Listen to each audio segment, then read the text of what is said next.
Salut, c'est Thierry, j'espère que tu vas bien. On se retrouve aujourd'hui dans la 9e vidéo du calendrier de l'Avent Numéricoach. Alors aujourd'hui on va parler Zapier, c'est un outil d'automatisation qui permet vraiment d'augmenter ta productivité et de créer des tâches, des apps entre différentes applications. Zapier est connecté à 1500 applications et tu vas pouvoir automatiser ton travail. Zapier est à l'automatisation ce que l'Esperluette est à la concaténation. N'hésite pas à liker cette vidéo, à t'abonner à la chaîne YouTube et à partager cette vidéo à tes collègues et amis. A tout de suite derrière l'écran. Alors vous pouvez aller sur le site Zapier, commencez par vous enregistrer, Sign Up. Le site est en anglais, je vous invite à installer l'extension Google Traduction pour traduire instantanément vos pages. Je clique sur Traduire et je me log avec mon compte Google. Après quelques informations personnelles, Zapier me propose d'automatiser les tâches entre 1500 applications. Je termine la configuration avec mes applications préférées. Et voilà ici quelques exemples d'applications. Par exemple, enregistrer les nouvelles pièces jointes Gmail sur Google Drive. C'est-à-dire que je reçois une pièce jointe dans Gmail automatiquement et instantanément. Elle est rangée dans un dossier Google Drive grâce à un Zap. Un Zap, c'est une action d'automatisation. Alors, c'est une configuration d'1 minute pour cette action.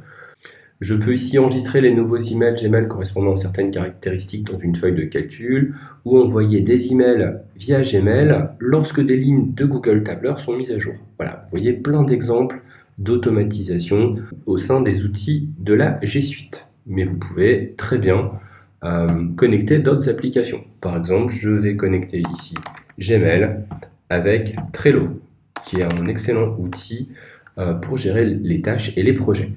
Alors, je peux créer des cartes Trello à partir des nouveaux emails. Je peux créer des cartes Trello à partir des nouveaux emails avec des libellés spécifiques. Si je prends une autre application de productivité excellente, Todoist, j'ai par exemple l'ajout d'un mail directement dans Todoist en tant que tâche. Voilà, maintenant si je connecte Google Sheet à WordPress, qu'est-ce que je peux faire de beau? Par exemple, Numériblog est géré avec cet outil. Je peux créer des nouveaux articles WordPress à partir de nouveaux lignes Google Sheet. Ou alors enregistrer les publications de WordPress dans une feuille de calcul Google Sheet. Cette application est absolument géniale. Je vous invite à l'explorer. Alors, je vais commencer par faire un zap. Ici, alors, je vais connecter Gmail. Le trigger, c'est-à-dire le déclencheur, c'est l'arrivée d'une nouvelle pièce jointe, attachment.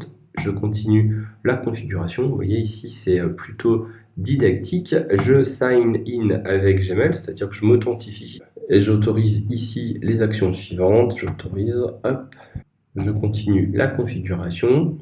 Alors ici, je peux mettre des options, par exemple, dans quel libellé se trouve la pièce jointe. Donc là, je vais prendre la boîte de réception et tous les libellés. Je peux aussi rajouter des opérateurs de recherche qui sont les mêmes que ceux de Gmail. Je continue la configuration. Je peux tester pour voir s'il y a des... c'est plutôt concluant. Donc quand cette tâche se produit, l'arrivée d'un mail dans ma boîte de réception, alors je demande à Zapier de faire cela. Donc je lui dis, tu vas dans Google Drive. Et là, je lui dis, tu m'uploads le fichier, c'est-à-dire tu le télécharges. Voilà, je signe mon compte Google Drive.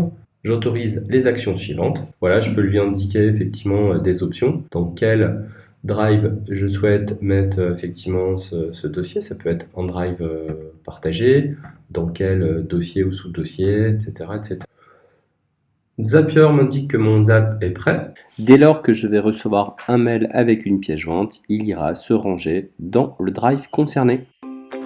Voilà, c'était l'épisode 9 consacré à Zapier, un formidable outil d'automatisation. En espérant que cette vidéo t'ait inspiré et que tu as créé plein de zaps. N'hésite pas à partager dans les commentaires tes zaps préférés. On se retrouve demain pour Google Photos, une autre application absolument géniale. Ciao!